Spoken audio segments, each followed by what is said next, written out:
Welcome, everybody, to the A Little Less Fear podcast. I'm your producer and host of the show, Dr. Lino Martinez. This is your motivational podcast of people's incredible journeys. Oh, yeah, let's do this.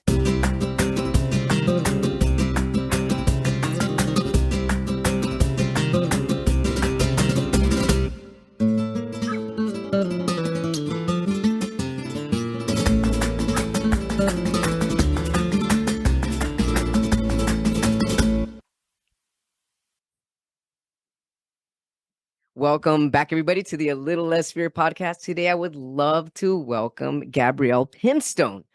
After dedicating 27 years to organizational psychology, a podcast encounter sparked a life-altering shift.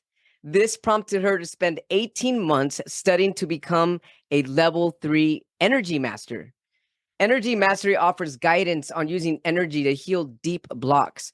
It's perfect for those with a spiritual inclination who are interested in activating their gifts and their energy to heal blocks from childhood, gestation, and previous generations. Her mission is to help people find joy and fulfillment in transformation, experiencing the rewards of self-discovery, progress, and healing. I love this topic. Welcome, Gabrielle. So nice to meet you. You're all the way in Australia. I am in the future. You're in the future. I love it. I'm 15 hours ahead of you. I can tell you what the future holds if you want. Yeah. No, Oh, please do. I'd love to know. What does the future hold for Lino here 15 hours from now? That's amazing. Well, I don't know. My world at the moment, I went to a TEDx talk. Firstly, thanks for having me. Oh, absolutely. Thank you for being here. It's great to be here. I went to a TEDx talk last night for the first time. I don't know if you've ever been to one of those events. I've never been to one of those events. How was it? It's incredible. It was wild. What's so, from an energetic perspective, what is so interesting is that the way these TEDx, which is the local TED Talks, the way that they set up is all around a particular issue. Last night's issue was sustainability and net zero carbon emissions, which I'm quite interested in. And there are, 10 speakers all talking about the same thing from a slightly different angle. And it really just pulls your focus into that topic. And it was beautiful. It was incredible. So I'm feeling really good. I'm feeling energized this morning. I woke up with a bit of a spring in my step. Oh, I love that. So it pumped you up. It pumped me up. It really did. It was quite an intimate audience. We're only about maybe 200 people, and we were like sitting in beanbag kind of chairs, and it was like being part of community because everyone was there with a similar passion, and it was great. That's what makes it really powerful, is that everybody's there with a similar passion, with a similar alignment, and exactly with that amount of energy going on with even a smaller crowd like that, it actually becomes more powerful. And everybody's able to interact and share. Whereas if it's a bigger crowd, it kind of gets a little more difficult. Yeah, absolutely. The energy becomes a little more dispersed versus... Dispersed. Yeah. It was very condensed. It was great. Wow, that was great. Well, yeah. So that's what the future holds. That's what the future holds. Talk. You know what? Yeah, I would love to one day in the future go to a TEDx talk. I didn't know there were 10 speakers that you witnessed, huh? Wow, 10 speakers, that's a lot. Well, they've got different formats, but these were about 9 speakers last night. Yeah, it was great. Short formats. How long was that? How long did it take to this? It was about an hour and 45 minutes. They were short talks. And so the energy, kind of kept. There was no time to feel restless or switched off. You were onto the next talk, and it was great. Well, onto this talk, because I can assure people this would be an excellent TED Talk as well here with Gabrielle Pimstone. Gabrielle, I'm really interested. So why the shift from organizational psychology to energy mastery? But before you answer that, for people tuning in for the first time, what is organizational psychology? Well, it's an offshoot of psychology. I guess I started studying clinical psychology and then moved into this midway. Basically, it's a discipline of psychology that focuses on health at work, mental health at work.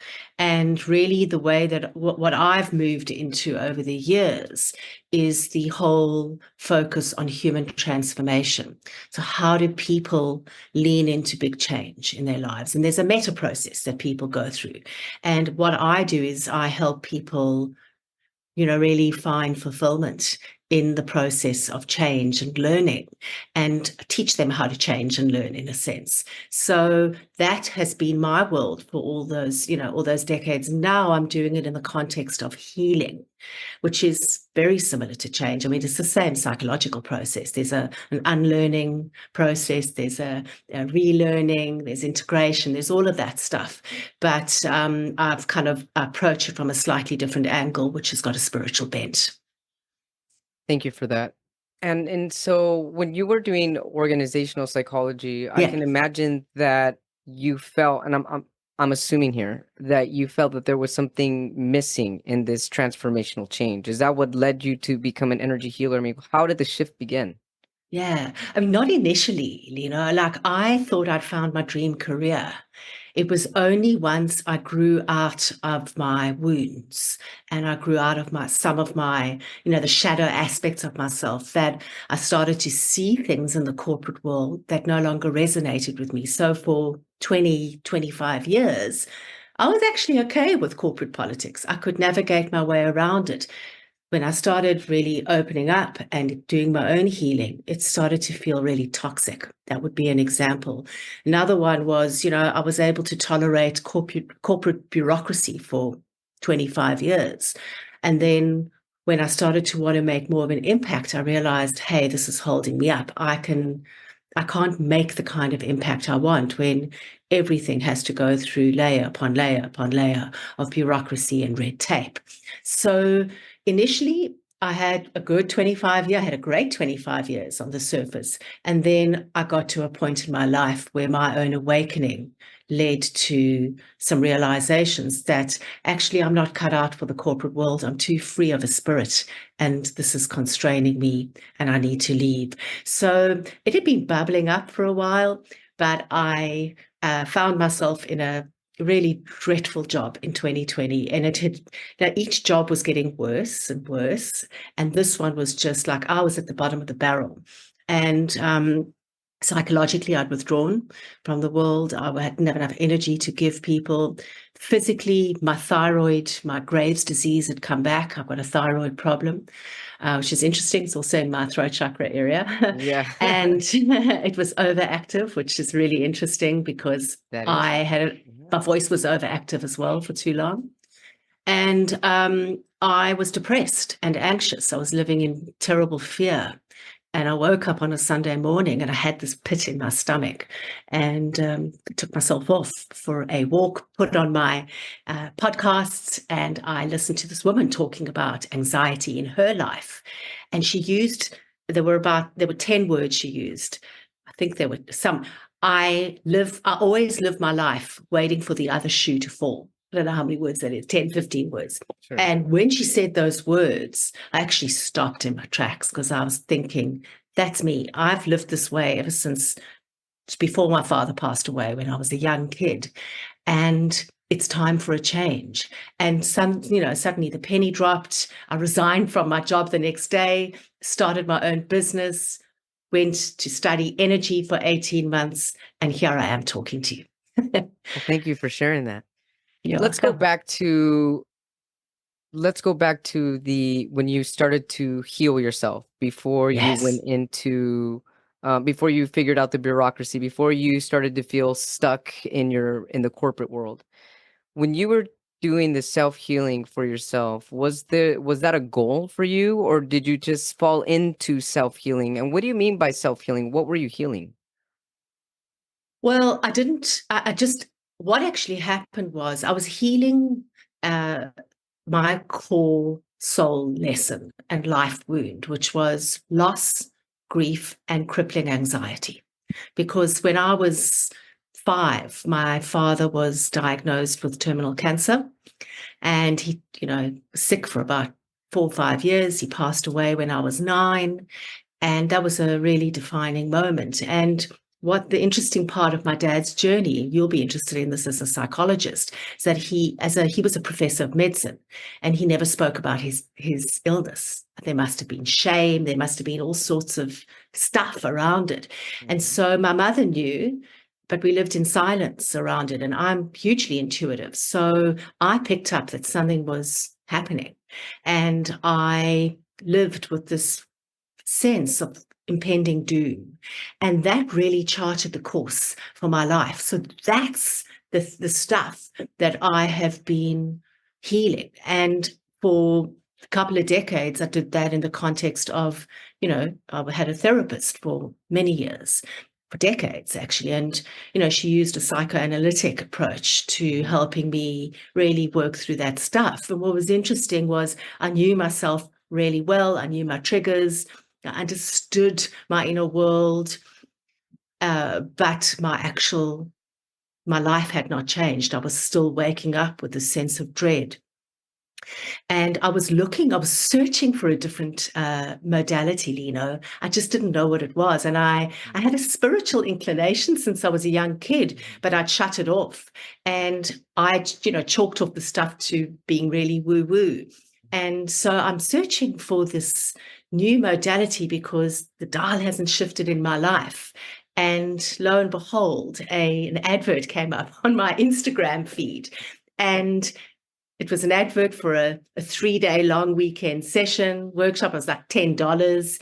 And this person was talking about energy.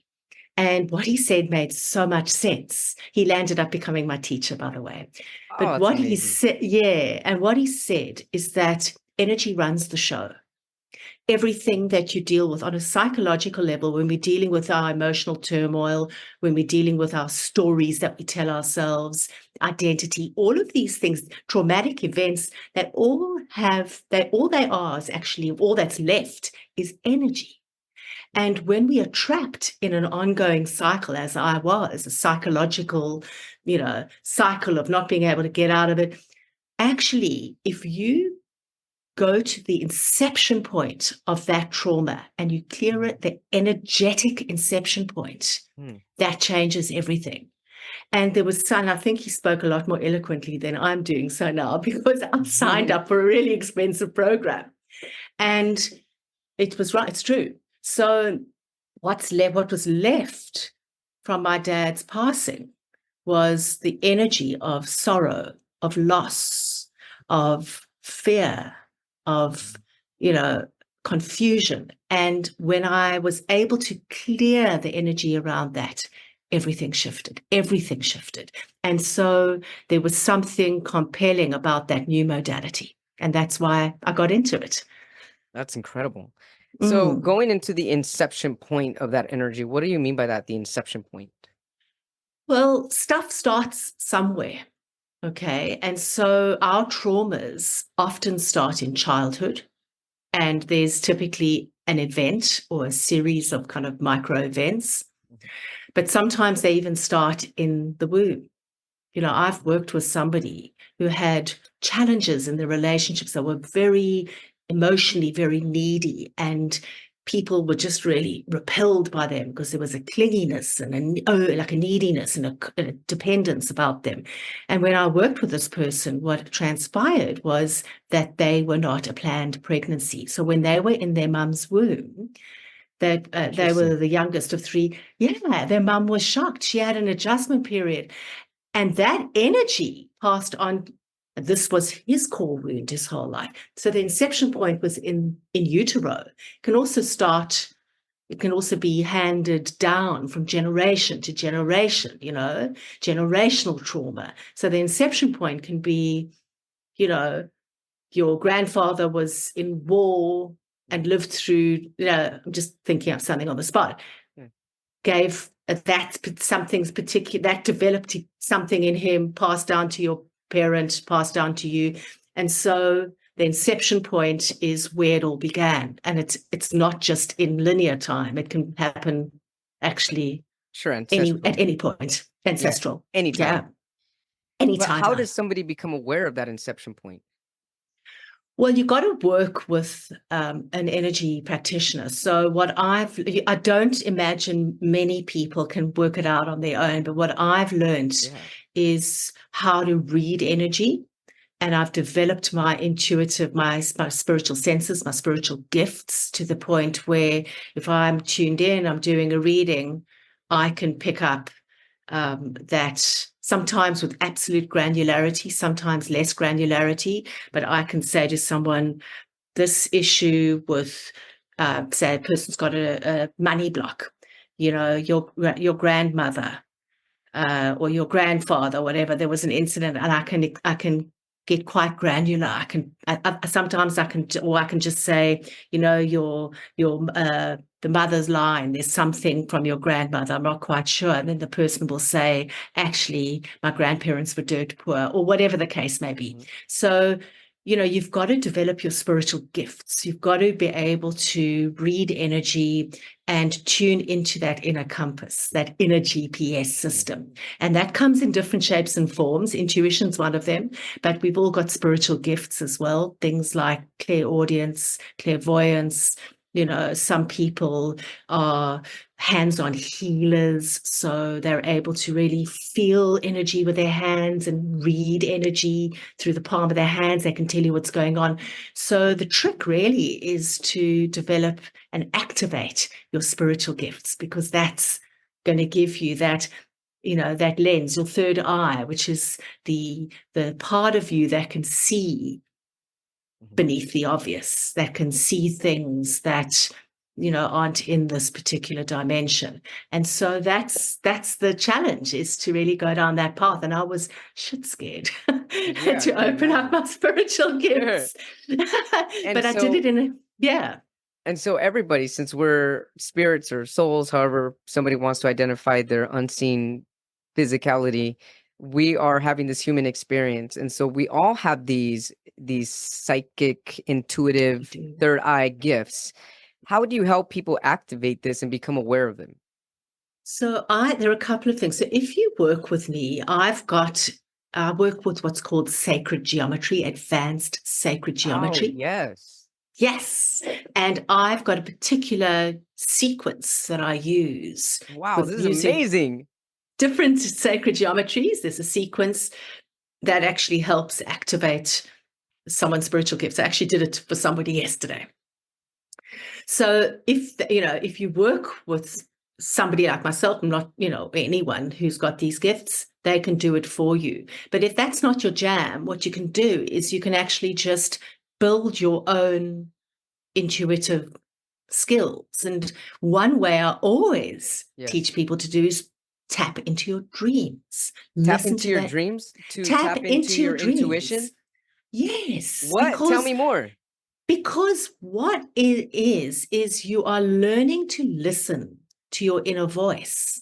That's what dreaming is. It's your unconscious, and it's your inner voice that's talking to you, that's giving you Oh, insights wow. into what needs to be healed, etc., etc. So, really, what you're doing in when you're dreaming is you are tapping in to that inner voice in a way that is very mainstream. We all dream, right? Right. And we do crazy stuff in our dreams. In our dreams. If you didn't dream and I told you one of my dreams, you'd be sending me off for evaluation, right? So we've got that capacity, and what that does is it really opens up your awareness, your self awareness, and really, that's what intuition is. It's the unthought known. There's nothing magical or mystical about it. What it is it's um, our brain drawing from everything that we've learned in the past. But what it's happening is we're bypassing the rational brain, so it feels a little bit more mystical. Yeah. So when you are dreaming, you are drawing from experiences in your past and across your timeline, and it's a really neat way to develop your intuitive capacity. I love this. And I love how you have used your psychological background. I mean, Freud had dream analysis and so did Carl Jung. And Yeah. so you're able to somewhat morph that into bringing it closer to your energetic aura, your energetic true energy by tapping into your intuition, because your dreams are your inner Yes, voice. And so they you're able really to are. mesh the both to help somebody come up with their intuitive nature. I guess their own inner dialogue. And so Absolutely. Yeah. That's one way to do it. There are other ways, but that's one way. let's get a little deeper here with dreams, Okay. because I'm Okay. fascinated by this. What Okay. about people that say they don't remember their dreams? I'll tell you, my dad is one of them. He says, I don't remember any of my dreams ever. And so, I mean, how can somebody start to remember the dreams, and how can they become aware? I mean, you know what I mean? I mean, it's a little Yes. confusing because I've had this Yes. discussion with him.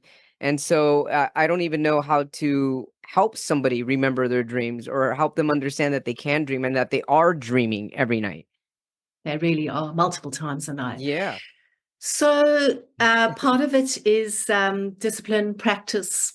I think it's all boils down to that. And I personally follow Carlos Castanega's dream incubation process. Dream Okay. And it's incubation. been What? How could you dream incubation process. Okay. And it's been practiced for thousands of years in various cultures across different spiritual traditions. It's very Jungian, very, very Jungian. And what it is a structured way of making your dreams more intentional and remembering your dreams. So instead of leaving it to chance, there's the structured way to nurture your dreams. That's the best way that I can Wow. put it. And to give them space to emerge, to flourish, and to grow into something that we can speak to, because that's the ultimate goal. Is you want to get into your inner dialogue you spoke about, Yeah. a dialogue with your dreams. So there are different, I mean, there's in a nutshell, this is what you do. So you got to sit with a question. You got to let a question inside of you bubble to the surface. All right. You can Let's get give an into example of this, Gabrielle. So you got to sit with a question. Let's say I'm about to go to sleep tonight, and I have a question for myself. What's next in my career venture goal? great, I mean, great, what's great. next for me? Because I can go multiple ways. I've got so many different goals, so many different passions. What's the next best Great. alignment for me? That's a great question because that's a predictive question. And you can ask your dreams predictive questions, which is a I great one. love this. You can also ask your dreams like you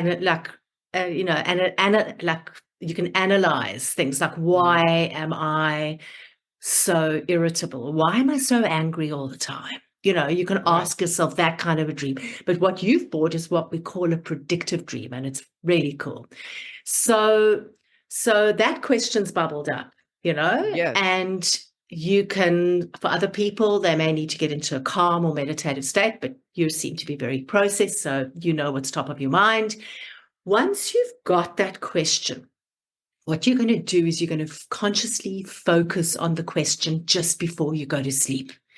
And to amplify the energy around it, you're going to do a ritual that is related to the question you're asking. Yeah. So a silly example might, so in your case, think of a ritual. Um, um, you could For example, maybe, I have a ritual at night where I turn on incense and a candle every night. beautiful. Beautiful. I love that. Okay, that's a very generic and beautiful ritual. Something more specific, like I've worked with people, for example, somebody who was trying to really bring about greater love into their life, specifically romantic love, and they got Like a rose a rose quartz. quartz. Yeah, they slept with Yeah. it under their bed. You can do Okay. that under their pillow. So something that's related to the topic. So what you're going to do is you're going to do that ritual, and then you're going to ask your dream the question. And the way that Carlos Castaneda teaches you, which is how I practice, is dream. Tonight as I sleep, help me understand why I'm struggling to find peace. Show me what life would be like if I took this career turn, which is the predictive, futuristic question that you had on your mind. And so I you're love this. asking the question in a heartfelt space, in a high vibration. You're doing a ritual that's amplifying the energy, and then you go to sleep.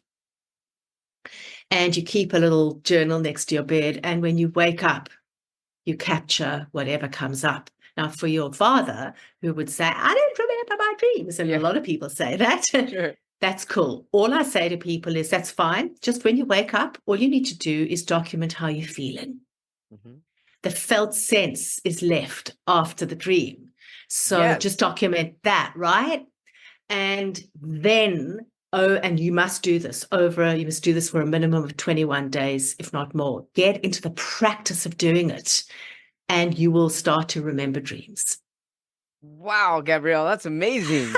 Otherwise, come to me and I'll activate your dream. I've done it before. I've activated people's ability to remember their dreams. This is really fascinating. I've never had a discussion like this, and it's really I It love is this stuff. interesting. I'm passionate about So all do this I. stuff. Me too. And so Me too. we could ask predictive questions. So in asking these predictive questions, or just any question in general, why am I like this, or why do I struggle with insecurities in this specific topic, or whatever the question is, or just predictive, where's my future 5 years, will I ever be married, whatever the question is, where are these answers coming from? Your higher self. Your They're higher coming self, which from is your higher universal self. consciousness, or how do you identify what higher self is? Well, it's tapped into universal consciousness, but there's a version of you that exists that's got the answers. Okay, it's an elevated version of you that has solved the problems you're trying to challenge today. And that's what you're tapping into. Okay. So if I were talking psychologically, you're tapping into your unconscious. You've got so much knowledge and wisdom and things that you're just not tapped in. But I call it higher self-wisdom. So there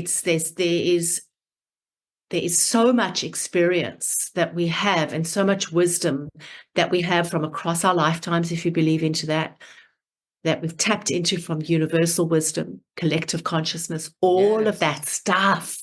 Yes. And that's what that's where it's coming from.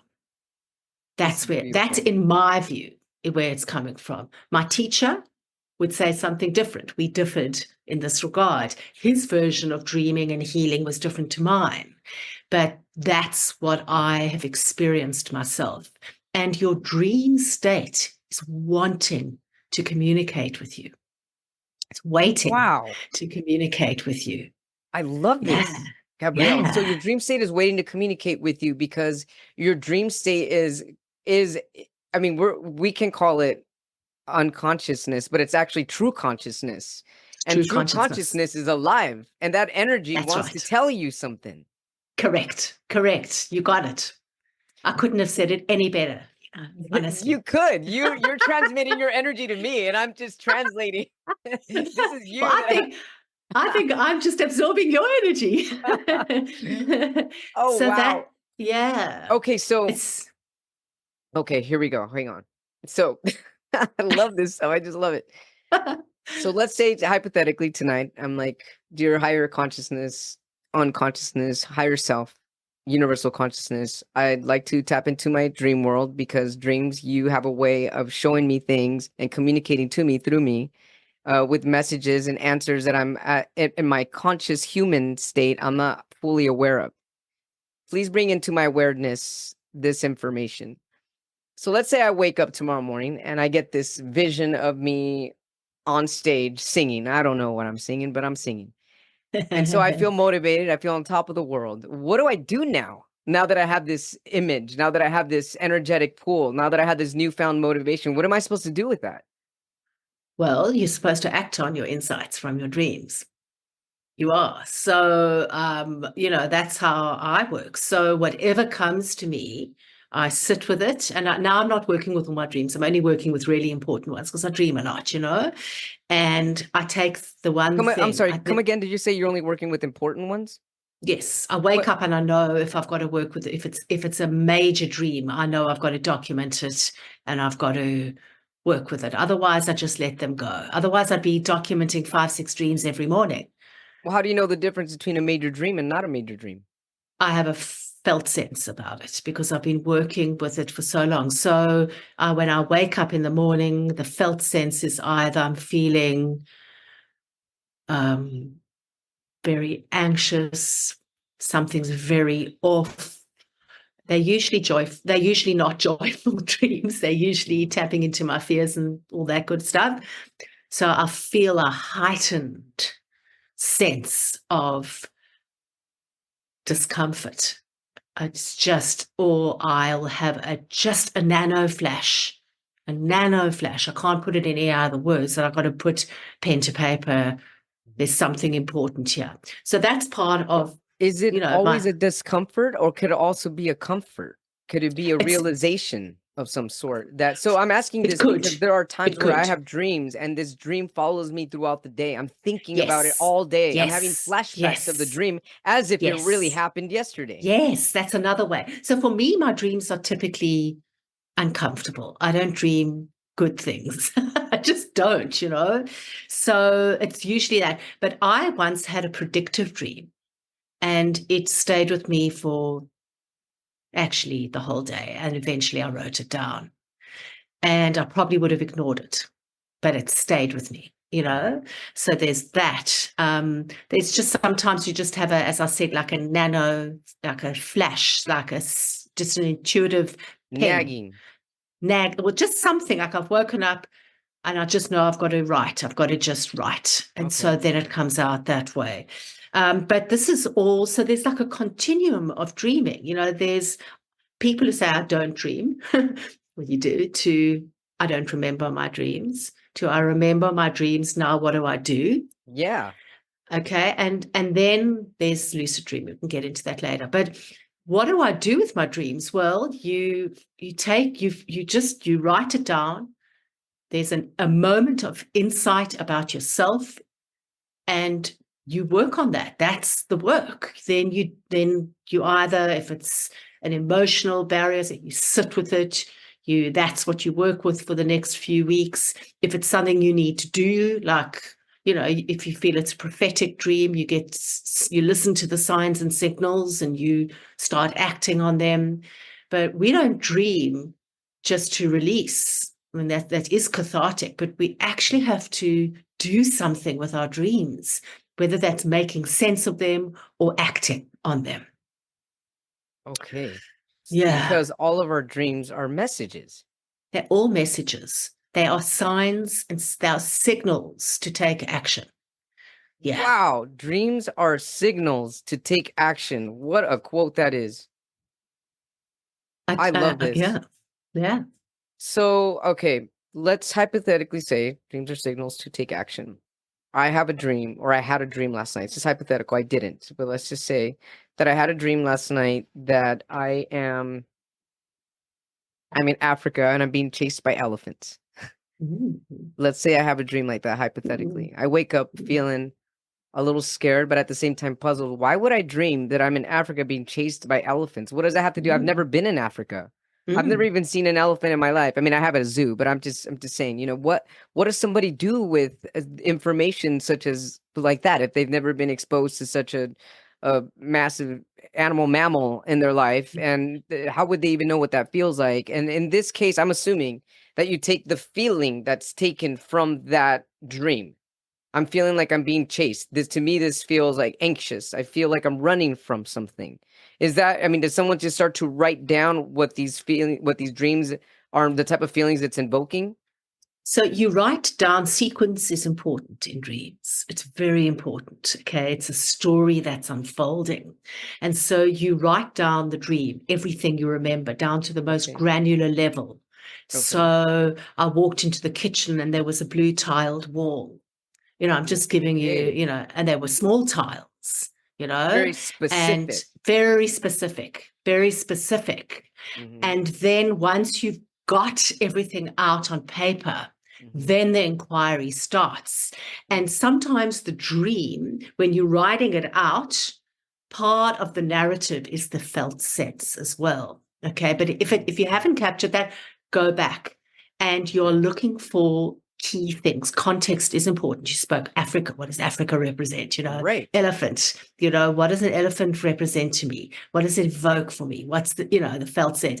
So you're looking for objects, people, context, like place, Yes. sequence.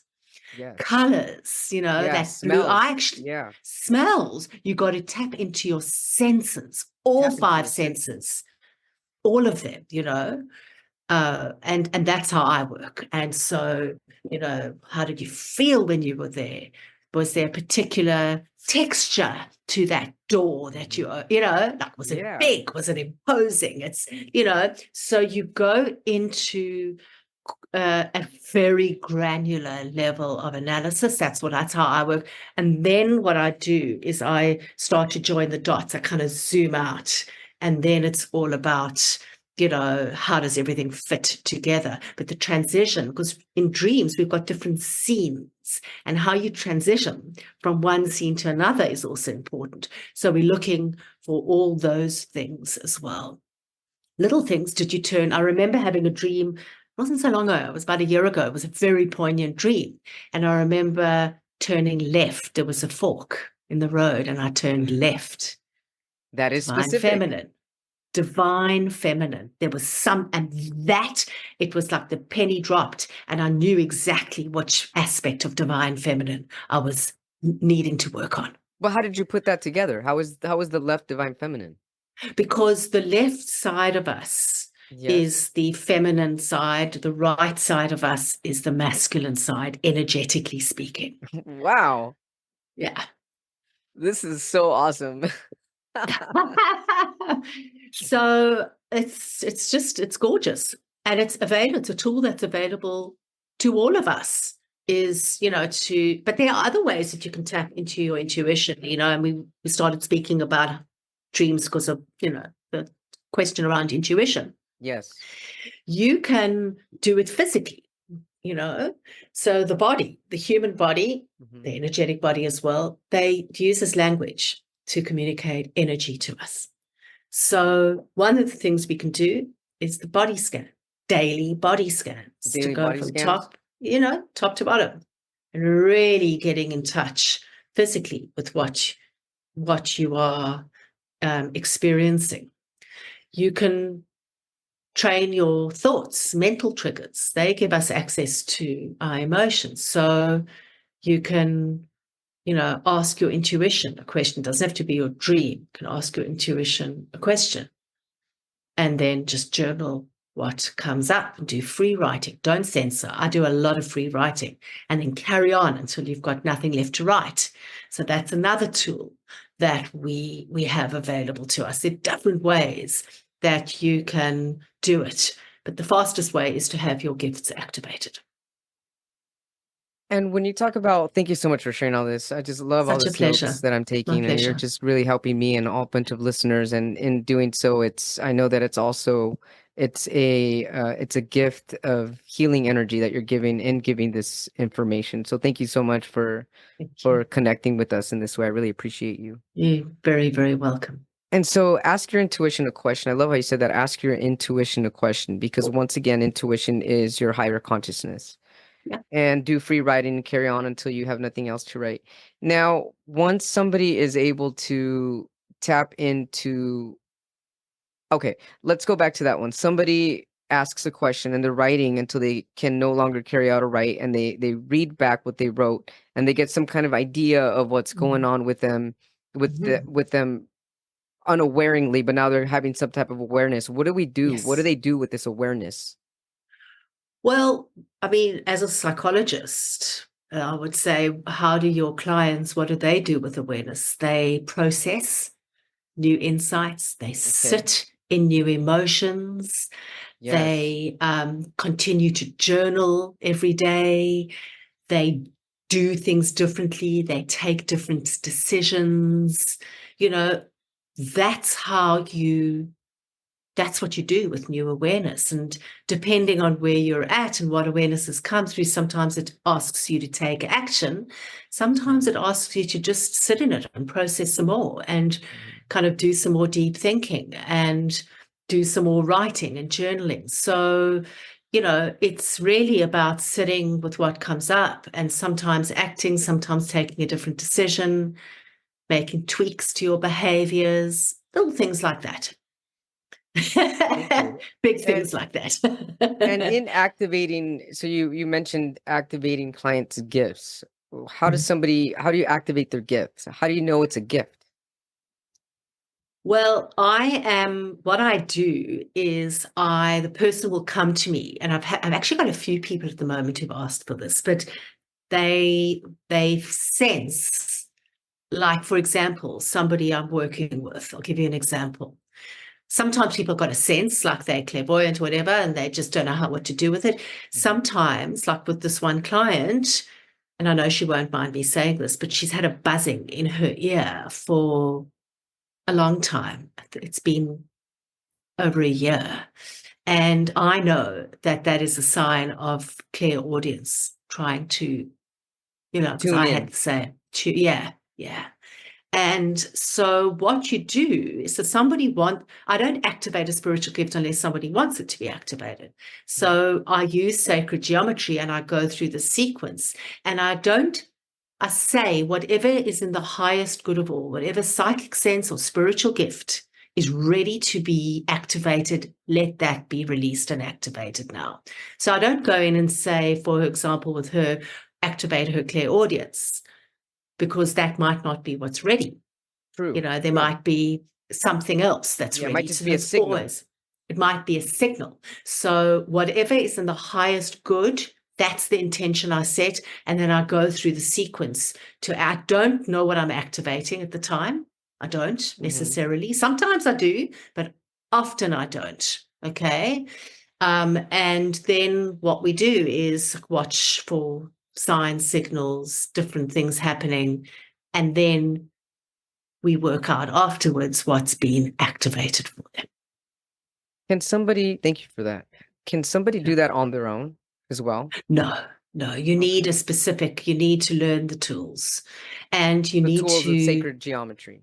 yes, and you need to have expanded your energetic capacity. You need to have gone through your own process Yes. before you do it, because these sacred geometries that I use are advanced. They house potent energy, and not everyone can use them. You've got to have expanded your energetic capacity. It's a graduated process. That's a huge part of what my teacher was doing for 18 months, so that by the time the lessons get more and more advanced, because your capacity to hold and house advanced potent energy is, not everyone can do it. Like, if you started off doing if I taught you, if I showed you what to do and you just did it on yourself and you hadn't the energy wasn't worked on, you'd implode. You'd Sure. feel That makes sick, you'd sense. feel nauseous, you'd feel dizzy, you would probably have a panic attack. So it's a graduated process, like anything. Sure, like anything. I mean, you can't just say, I'm going to go run 26 miles tomorrow and then try it. You're going to be nauseous and sick and dehydrated and exhausted for the next week. Good analogy. Great analogy. That's exactly it. Yeah. So, Gabrielle, how can you tell us what sacred geometry is in the simplest way that you can describe it? Well, in the simplest way, it's, if you look around in nature, you see it everywhere. There are these divine, perfectly proportioned shapes and patterns that you see everywhere, like a snowflake is one of them. The center Sure. of a flower, it's not just Yeah. dots. It's Or actually quite seashells or looking inside a conch. Yeah. seashells, exact seashells in the human body. Our DNA, it's actually two octahedrons back to back, but we think of them as spirals. Our cells are spherical. So we've got divine patterns, and they're not there by Coincidence, coincidence, right? right? So nature, actually, it was Galileo that described sacred geometry as the universal language, nature's way of communicating love. It's Wow. just that, and they are very, very potent. Some of them are very simple, like a sphere is very simple, but Yes. some of them are very complex. There are geometries within geometries within geometries within. Think about, I don't know if anyone's listening that knows anything about sacred geometry, but like the Metatron's cube, which is one of the geometries that I work with, is very complex, it's got multi-geometries. And so each of these houses a particular energetic frequency. This is the simplest way I can describe it. Yes. That allows you to do specific things with it. So there's geometry that's really useful to deal with forgiveness. There's geometry that's contains and houses universal, divine, unconditional love. So if someone's got relationship challenges or self-loathing, that would be a nice geometry to use with them. There are other geometries that allow you to clear and travel across someone's timeline and actually clear at that inception point. There are geometries that allow you to clear physical symptoms, like I cleared my migraines as well. So they house particular frequency that can be used for specific healing. And so what you do when you're using it, and I'm not going to share exactly what you do, but basically you build the structure either with your hands or in your mind's eye, and then you use it so it's there, it's in the energetic field, and then you use it to do the healing. That's how it works. So with the activation, I'm using 6 different geometries, and I'm stacking them, and there's a sequence. So it's very powerful. It sounds very powerful. And because the sacred geometry, I mean, it's all mathematical, because all geometry, I mean, they all divine have ratios. They're divine measures. Oh my goodness, I love this. They really are. And that's universal language. It's the universal language. It really is. It's all over nature. Go and have a look in nature. You'll see these incredible patterns everywhere. As you say, even, the seashells, it's like that is a spiral type of geometry. So it's actually the Fibonacci sequence. So, the Fibonacci, the 3, 6, 9 sequence. Yeah. So, they are different. And it's very powerful. They're divine, they're sacred, and they are very potent energetic frequencies. And what they do, how geometries work, is they house, because we're pulling down, when we're healing or activating, we're using divine frequency, we're pulling down higher frequency, and the geometries act almost like an adapter. So you don't have to house all the frequency, otherwise you'd probably implode. They kind of house it for you, and they channel the energy for you. So they act almost like an adapter, and that's how they protect you as a kind of a 3D human from these very potent, beautiful but potent energies. They act as a safeguard. They've also got divine intelligence. They know what to do. So when you're doing the healing and you're working with them, there's a intelligence and the wisdom that transcends us, that's also doing the work that I can't even see what it's doing, but I know it's doing some beautiful, powerful, incredible stuff. So as you're talking about this, I'm thinking about mandalas, like mandalas. Mandalas, yeah. Mandalas, yeah, those are similar. Yeah. Is that similar to, is that sacred? It is a sacred geometry. Okay. It's a multi-geometry. I've actually not used that. I've not been taught that, but that is an example. And I'm thinking there are some orgones. You've seen orgones before, and they're shaped in a certain shape, and some of them in copper, where they're supposed to emit or omit a certain frequency to clear energy in a room. So I'm wondering if, I mean, it's all making sense to me, because these are all patterns, and they're a specific looking type of pattern shape, correct? Yeah. And this is just amazing. I don't know what those are. Yeah, but there are lots of them. It's like, here's a simple one. A pyramid structure. Yeah. You see them in, Giza in Egypt. They've got sacred protective qualities, pyramids. So often, it's a very simple sacred geometry that I teach people to put an energetic shield around them. If they're feeling like, for example, if they're going into a toxic work environment day in and day out, I teach them to build a shield of a pyramid. Just imagine a pyramid around you. Close your eyes for a minute. You can do something with your hands, but just imagine a big, large pyramid all around you, and it's protecting you. Only energy of love and light can come in. Toxicity bounces off. You set that intention. Pyramids hold a sacred quality of security and safety.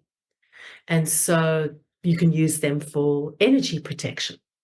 And our ancestors knew this, which is why there's pyramids all over the world. Thank you. They are everywhere, ancient Egypt, Aztecs, everywhere.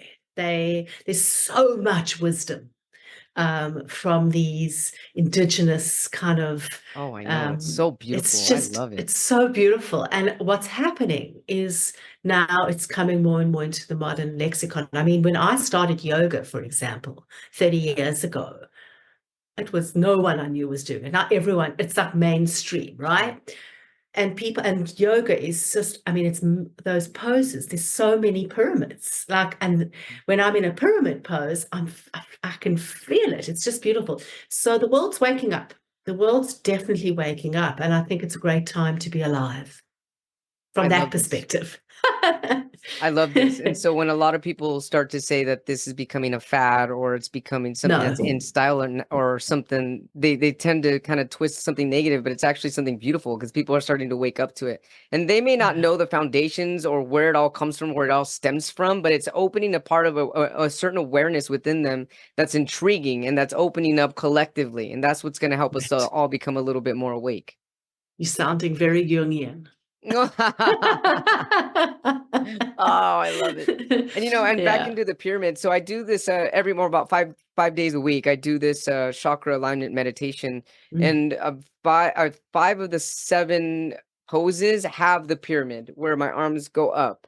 And when I do that and I look up, I mean, I feel like I'm limitless at that point. And I don't mean that in a hedonistic and an omnipotent type way, but it just feels like I'm free. And in that pyramid pose, I can look up at the sky and I feel that there's nothing else but me at that little moment, my little bubble.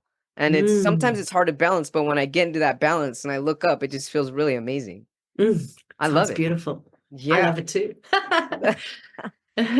Wow, Gabrielle, this has been really amazing. I took so many notes here, and I'm glad. really grateful. Thank you so much for all the information that you shared here on A Little Less for Your podcast and all the other podcasts, and just all with all your people and your clients. And I mean, you're definitely on the mission here to help people find what you said, fulfillment and joy in their transformation. And this is all self-discovery. This is all a process.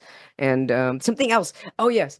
So you were talking about, I want to go back to the very beginning of this interview, how you were talking about that when you started to heal your traumas, that's when you started to actually open yourself up to more. And I'm feeling from this interview that all of that brought you to where you're at today. You needed to go through these little steps from psychology from corporate world to feeling like this wasn't enough anymore, to feeling stuck, and finally opening yourself up and now utilizing your intuitive gifts, your spiritual gifts to help other people utilize and open up their gifts. And that's a domino effect that just keeps going on to the next person and the next person. You really are gifting the world. Thank you. I really appreciate it.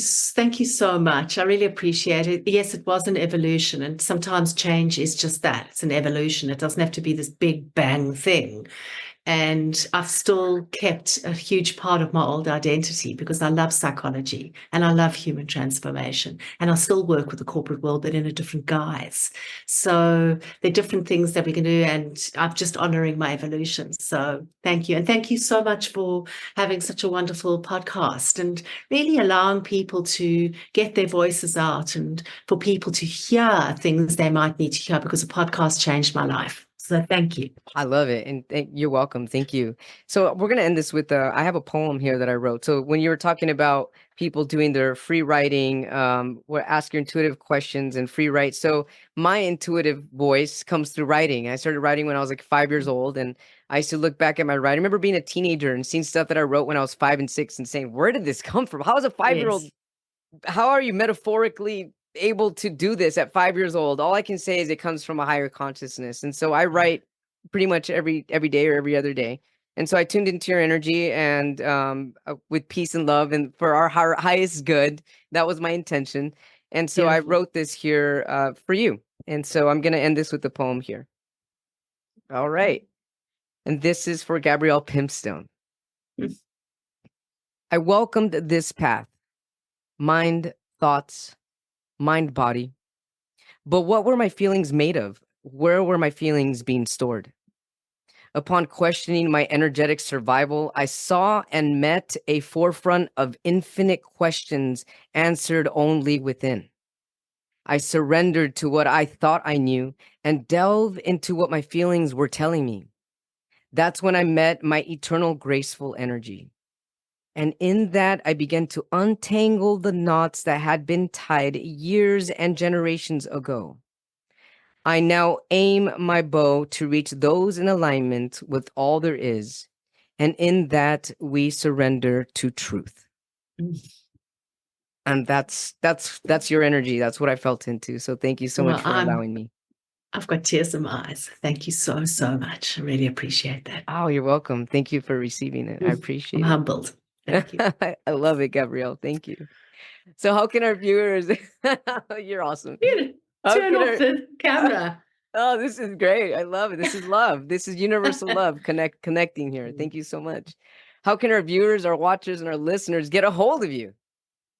They can contact me either on LinkedIn or Instagram, or they can get onto my website. It's Oh, I love generative.growth.com.au. that. There's an AU because I live in Australia, generative.growth.com.au. Get a sense of who I am, how I work, what I can offer.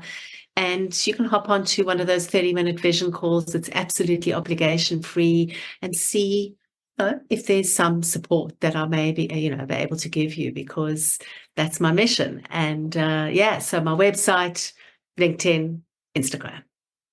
Beautiful. Gabrielle Pimstone, everyone here on A Little Less Fear podcast, Energy Master, offering guidance using energy to heal deep blocks. Thank you so much for integrating your life here with us, your beautiful energy, and I look forward to keeping in touch with you. You too. Thank you so much, Lena. You're welcome. Thank you. Thank you so much, everybody, for tuning in to A Little Less Fear podcast. If you haven't yet, hit that subscribe button. Tell your friends and your family about A Little Less Fear podcast. And if you are interested in being on my show, feel free to leave me an email at alittlelessfear@gmail.com. Or if you have any questions or comments and you also want to leave me an additional message, you can also do so from my website, leaving an inquiry at www.alittlelessfear.com. You can get a copy of my book on Amazon, Amazon Kindle, and Amazon Kindle Unlimited, also titled A Little Less Fear. And thank you so much, everybody. I really appreciate all the support. Leave me a review if you get a chance. I love to receive feedback, questions, and comments. And any way that I can be of support to you, please let me know. Thank you so much. I love you. Wishing you love, light, happiness, and many blessings your way.